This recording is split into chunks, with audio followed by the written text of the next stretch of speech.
Hey everybody, welcome back to Historical-ish. This is the 10th episode of the Ancient Mysteries Iceberg. We'll be walking through the second half of the 5th tier. But before we get started, I did want to thank everybody for their support and always watching these videos. It definitely means the world to me. We've also started a Discord server, which is all set up and ready to go now. So if you're interested, I'll leave a link down in the description below, and you can come chat with all of us and have a great time. Anyways, without further ado, let's get right into it. Number 11, the Ogdoad. The Ogdoad is a group of 8 deities that were worshipped in the ancient Egyptian city of Hermopolis. The exact origins of the Ogdoad are unknown, but they were associated with the creation of the universe and the forces of chaos that existed before the world was created. The Ogdoad consisted of 4 pairs of deities, each pair representing a different aspect of the universe. The first pair, Nun and Nunet, represented the primordial waters of chaos. The second pair, He and Hauhet, represented infinity and the boundless expanse of the universe. The third pair, Kek and Kauket, represented darkness and the hidden forces of nature, and the fourth pair, Amun and Amunet, represented hiddenness and the unseen power of the universe. Together, the Ogdoad represented the chaos and uncertainty that existed before the world was created, as well as the forces that helped to shape and mold the world into its current form. The Ogdoad played an important role in the creation myth of ancient Egypt, which held that the world was created when the god Atum emerged from the waters of chaos and began to create the world. Despite their vast importance in the creation myth of ancient Egypt, the Ogdoad are somewhat of a mystery. Little is known about the origins of the group or how they were worshipped, and there is some debate among scholars about their exact role in the creation myth. Some believe that the Ogdoad played a more central role in the creation of the world than is generally believed, while others think that their role was more limited. It is also unclear exactly how the Ogdoad were replaced by the next pantheon of gods in ancient Egyptian mythology. As with many aspects of ancient Egyptian religion, there is some debate and uncertainty about the specifics of the transition from one group of gods to another, other than that there was a transition. One possibility is that the Ogdoad simply fell out of favor over time and were gradually replaced by a new group of deities who were more widely worshipped. This could have happened due to a variety of factors, such as changes in religious beliefs or the rise of new political powers who favored different gods for many different reasons. Another possibility is that the Ogdoad were incorporated into the mythology of the next pantheon of gods and became lesser deities within the new pantheon. This would mean that they were still worshipped to some extent, but had a lesser role in the overall religious beliefs of the ancient Egyptians. What's also likely is that the Ogdoad were simply absorbed into the mythology of the next pantheon of gods, and their individual identities were lost over time. This would mean that they were no longer worshipped as separate deities, but their attributes and characteristics were incorporated into the myths and stories of the new pantheon of gods. Overall, it is difficult to say exactly how the Ogdoad were replaced by the next pantheon of gods in ancient Egyptian mythology. The exact details of this transition are essentially lost to history and will likely remain a mystery. Number 12. What are ley lines? In 1921, an amateur archaeologist by the name of Alfred Watkins noticed that ancient sites all across the globe came into alignment with one another, forming what he called ley lines. Watkins proposed that these lines marked trade routes between ancient civilizations, but this theory was never accepted by British archaeological societies due to the clear fact that the most efficient way of traveling along these trade routes would not be in a straight line. Straight line travel among many of Watkins' proposed ley lines would involve scaling mountains or other difficult environmental challenges in which it would have been much easier to just go around. One of the most famous ley lines proposed by Watkins was one that connects the tip of Ireland to Israel, in which 7 different sites sit along it that all bear the name Michael within them. Over time, especially in the 1960s, this theory had developed into a supernatural belief system. The ley lines crisscross the entire globe, similar to how lines of latitude and longitude do, except the belief was that the ley lines mark ancient sites and carry supernatural energy along them. Where these lines intersect are said to hold vast amounts of spiritual energy that can be passed on and controlled by people. Some subgroups of ley line believers also say that these lines across the globe mark paths that prehistoric communities built to guide alien spacecraft. Other great monuments that sit along these ley lines are the Great Pyramids of Egypt, Chichen Itza in Mexico, and Stonehenge. Since these monuments seemingly defy the laws of architecture during the time period in which they were built, people have assigned supernatural powers to these lines and claim that the spiritual energy was what helped create such amazing structures. Personally, I never like theories that take away the credit of ancient civilizations and give it to some supernatural or extraterrestrial being, but that's just me. Obviously, this ley line theory has raised quite a bit of skepticism since its inception, and researchers claim that these lines are pure coincidence. They point out that the lines can be any length and at any direction, which would not make them specific enough to form any kind of conclusive evidence. This was shown by archaeologist Richard Atkinson by demonstrating he could create ley lines out of anything since the rules were so broad. He connected a straight line of phone booths and argued that just because a set of points sit on a single line does not prove any significance over other points. As of today, the ley hunting community, as they were known, has officially been disbanded, but ley lines have bled into the modern pagan community in the Western world. Number 13. Who were the Guanches? In 1402, the Spanish Castilians conquered a group of islands known as the Canaries, which lie 62 miles west off the coast of Morocco. When they arrived to the islands, they found that they were inhabited by a group of people known as the Guanches. Since then, researchers have been trying to pinpoint exactly where this group of people originally come from and how they managed to get to and settle the islands. Theories range from places like Celtic or Viking ancestry all the way to these being the descendants of the lost city of Atlantis. In 2019, a DNA study on some of the mummies found on the island revealed that they were obviously most closely related to the Berbers of North Africa and arrived roughly around 100 AD. There are some interesting points about these people, though. At first glance, the Guanches seem to be primitive due to their lack of metalworking and tools, but on the islands there are a number of step pyramids. What was the need for building these pyramids, and how did they do it without proper tools to make it efficient? I had to dig a little deep to find some interesting theories about this, as it's not widely discussed. But there are a small group of people who think that the Berbers and Guanches could be the descendants of the Atlantean people. The theory that the Canary Islands were the location of the lost city of Atlantis is based on several factors. First, the island of Tenerife, the largest of the Canary Islands, has a volcanic peak called Mount Teide, which is the highest point in Spain. Some believe that the description of Atlantis in the writings of the ancient Greek philosopher Plato, who first mentioned the city, matches the location and characteristics of Tenerife and that volcanic peak. Second, the Guanches, the native inhabitants of the Canary Islands, were known to have a complex society with a system of government.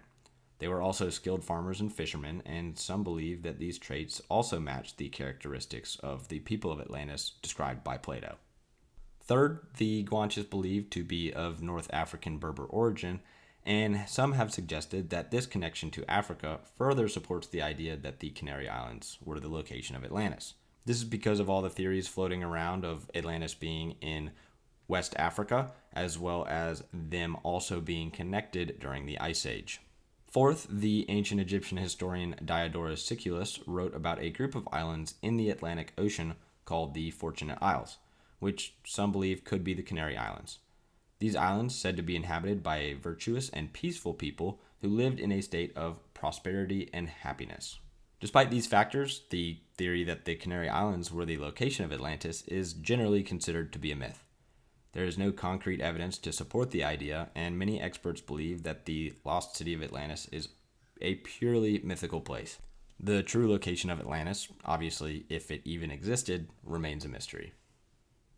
Number 14, the Sajama Lines.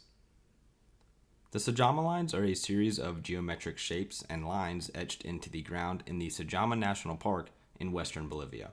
The lines are thought to be over 3,000 years old and were created by the pre-Columbian Aymaras people. They are made by removing the top layer of reddish-brown pebbles to reveal the white sand underneath, creating a stark contrast that can be seen from a distance. The lines include straight lines, triangles, rectangles, and circles, and range in length from a few meters to over a kilometer. The exact purpose of the Sajama lines is not known, but they are thought to have been used for ritual or ceremonial purposes.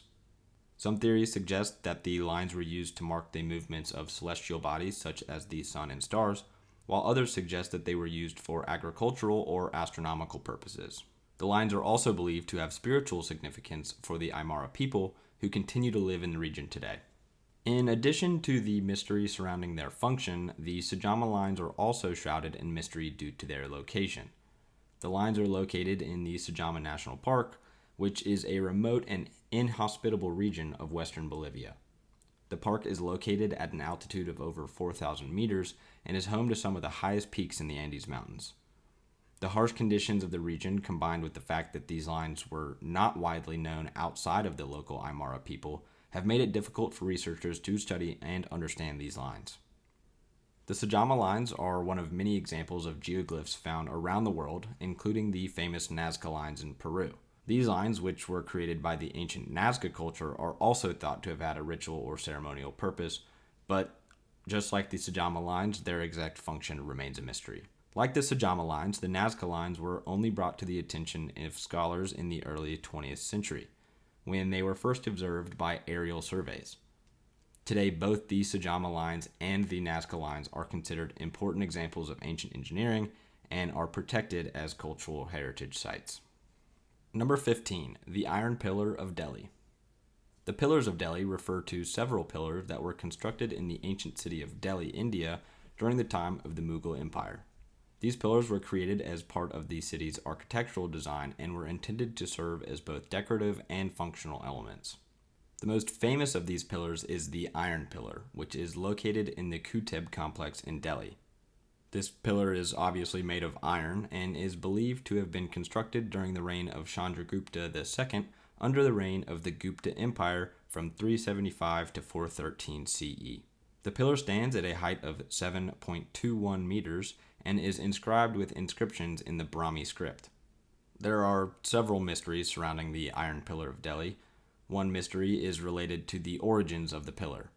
While it is commonly believed that the pillar was constructed during the reign of Chandragupta II, there is no concrete evidence to support this theory. Some historians and archaeologists have proposed alternative theories, such as the suggestion that the pillar was originally placed in a Hindu temple and was later moved to its current location. Another mystery surrounding the Iron Pillar is its construction. The pillar is made of high-grade iron, which has not rusted or corroded despite being exposed to the elements for over 1,600 years. This is an impressive feat of ancient Indian metallurgy and has led some experts to speculate that the iron used to construct the pillar must have been treated in some way to make it resistant to corrosion. However, the exact method used to treat the iron remains a mystery. Finally, there is the mystery of the inscriptions on the pillar. The pillar is inscribed with inscriptions in the Brahmi script, which has led some experts to believe that the pillar may have originally been a votive offering to the Hindu god Vishnu. However, the exact meaning of the inscriptions remains unclear, and further study is needed to fully understand their significance. Despite the uncertainty surrounding the construction, the Iron Pillar is considered a marvel of ancient Indian metallurgy. The pillar is made of high-grade iron, which has not rusted or corroded. This is due to the presence of trace amounts of phosphorus and sulfur in the iron, which act as corrosion inhibitors. The Iron Pillar is not the only pillar in Delhi that has attracted the attention of historians and archaeologists. Another notable pillar is the Ashoka Pillar, which is located in the Red Fort complex in Delhi. This pillar is made of sandstone and is inscribed with inscriptions in the Brahmi script as well. The Ashoka Pillar is believed to have been constructed by the Mauryan Emperor Ashoka, who ruled over India from 269 to 232 BC. The pillar is believed to have been part of a larger group of pillars that were constructed by Ashoka as part of his efforts to promote the principles of Buddhism throughout his kingdom. The pillar stands at a height of 7.2 meters and is topped with a lion capital, which is now the national emblem of India. Number 16, the Paracas Candelabra. The Paracas Candelabra is a large geoglyph, or a large designer motif, created on the ground found in the Paracas Peninsula in Peru. The candelabra is a stylized figure resembling a candelabra and is visible from a great distance. It is located on a hill overlooking the Pacific Ocean and is believed to have been created by the Paracas people who lived in the area from around 800 BC to 100 AD. The Paracas people were a pre-Columbian civilization that inhabited the coastal regions of what is now Peru. They are known for their sophisticated textile production and for the development of a complex system of religious beliefs and practices. The candelabra is thought to have been created by the Paracas people as part of their religious practices. The design, which takes the form of a three-pronged fork, is etched a good 2 feet into the petrified sand of the hill and stretches almost 600 feet from tip to tip. Despite its name, the candelabra is not thought to actually represent a candelabra. Instead, there are a number of theories about its significance. One theory is that the geoglyph is meant to represent the trident of the Incan creator god Viracocha, possibly as an offering for his favor. Another theory suggests that the symbol represents the local Jimson weed, which has hallucinogenic effects and may have had a ritual significance, with a large design acting as a beacon to guide people while using the Jimson weed. Still others, like myself, believe that the etching was simply a sign meant to guide sailors to the Paracas coast, as the candelabra is able to be visible from out in the Pacific Ocean. Number 17, the Great Serpent Mound. The Great Serpent Mound is a fascinating and mysterious prehistoric site located in Adams County, Ohio. The effigy mound, which was built by the indigenous people of North America, is 1,348 feet long and 3 feet high. It is shaped like a coiled serpent with a triangular head and is thought to have been built around 1070 AD. The Great Serpent Mound is located on a plateau above Brush Creek, and it is the largest serpent effigy mound in the world. It is also the largest prehistoric earthwork in the United States. The mound was likely built using a combination of soils and other materials such as clay and rocks to create its distinctive shape. There are many theories about the meaning and purpose of the Great Serpent Mound. Some believe that the mound was built to honor a revered serpent deity, which was a common motif in many ancient cultures. In North America, the serpent was often associated with water, fertility, and the underworld, and it may have been seen as a powerful and sacred symbol. Other researchers think that the Great Serpent Mound may have been used as a ceremonial site for religious rituals and sacrifices. It is possible that the mound was used for various ceremonies and rituals throughout the years, and that it may have been an important gathering place for the local community. One interesting theory about the Great Serpent Mound is that it was built to align with the movements of the sun and moon. It is possible that the mound was used as a calendar to track the seasons, and that it may have been an important tool for the ancient peoples who lived in the area. The serpent shape may have been chosen because of the association with the movement of the sun, as a serpent is often depicted as coiled around the sun in ancient imagery. I'm sure y'all have heard Graham Hancock's theory about the Great Serpent Mound. I do think it's pretty interesting. He states that the alignment of the Great Serpent Mound with the stars and the moon isn't quite as accurate as it should be. And if you rewind to the point in time where the Serpent Mound was in fact 100% accurate with the alignments, this would have put the people who built the mound during the time period of the Younger Dryas event, which fits into his whole theory about ancient civilizations being a lot older and more sophisticated than previously believed. Number 18, the Screaming Mummy. The Screaming Mummy, also known as the Unknown Man E, is a famous Egyptian artifact that was discovered in 1886 by British archaeologist Edward R. Ayrton. It was found in the tomb of a high-ranking official named Amenhotep, who lived during the 18th dynasty of Egypt, which was 1550 to 1292 BC.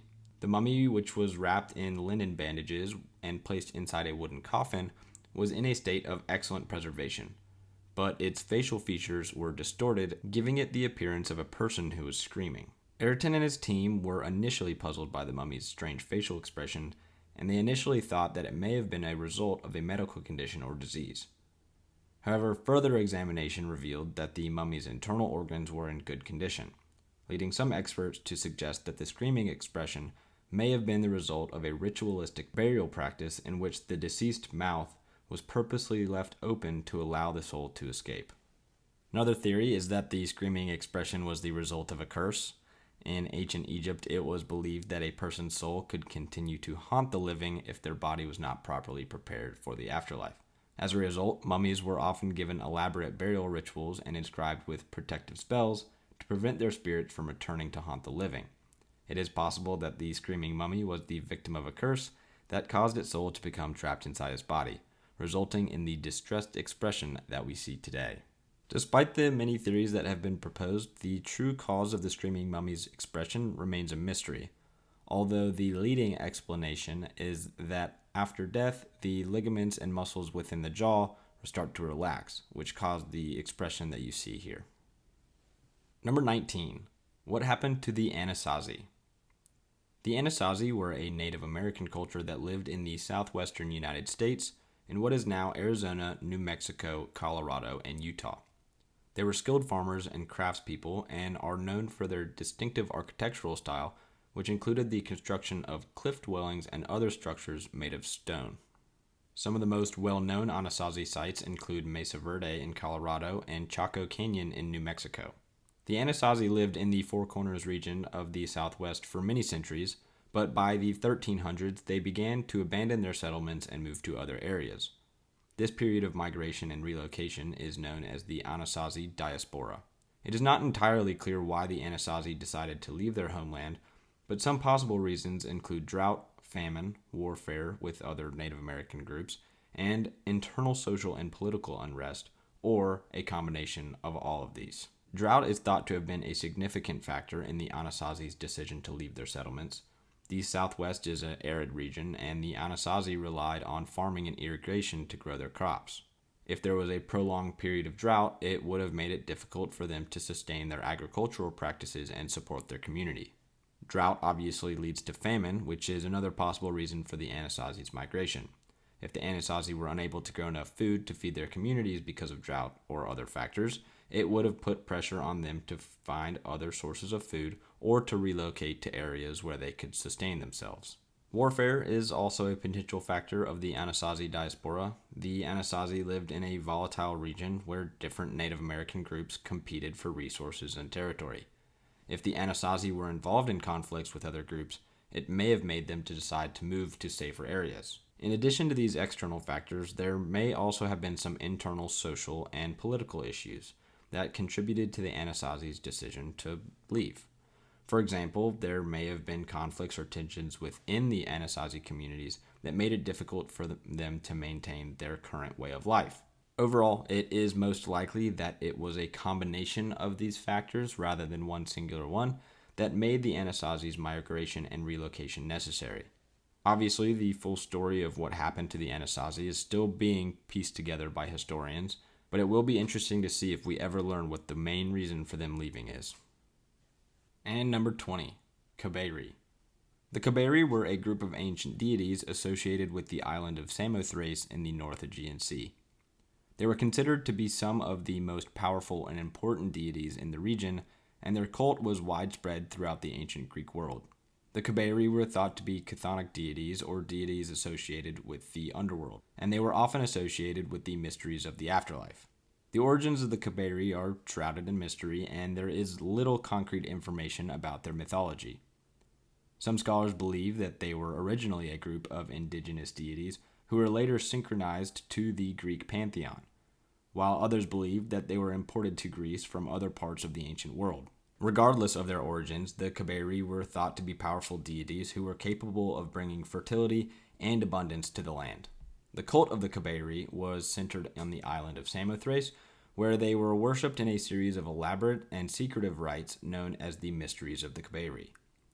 These mysteries were believed to give initiates special insights into the workings of the universe and the mysteries of the afterlife. The exact nature of these mysteries and insights are unknown, but they were considered to be some of the most important religious rites in the ancient Greek world. The Cabeiri were typically depicted in art and literature as young, handsome men who were closely associated with the sea. They were often shown holding tridents and other symbols of their association with the underworld. In some depictions, they were accompanied by their mother, the goddess Demeter, who was thought to be the protector of the mysteries of the Cabeiri. Despite their importance in the ancient Greek world, the cult of Cabeiri gradually declined over time, and by the Roman period they were largely forgotten, and their mysteries were no longer passed down or practiced. So there's no telling what those mysteries held, and if they were actually truly important in the workings and understanding of the universe. Well, that wraps up Tier 5. As always, if you have any questions or additional theories regarding any of the topics we talked about today, don't forget to leave a comment. I look at those all the time and I love hearing those theories. And like I mentioned in the beginning of the video, we do have that Discord server open, and you can find a link to that in the description, where we talk about future video ideas and all things related to ancient history. But at the very least, if you've made it this far, I really appreciate you watching, and it really does mean the world. And we'll see you in the next video.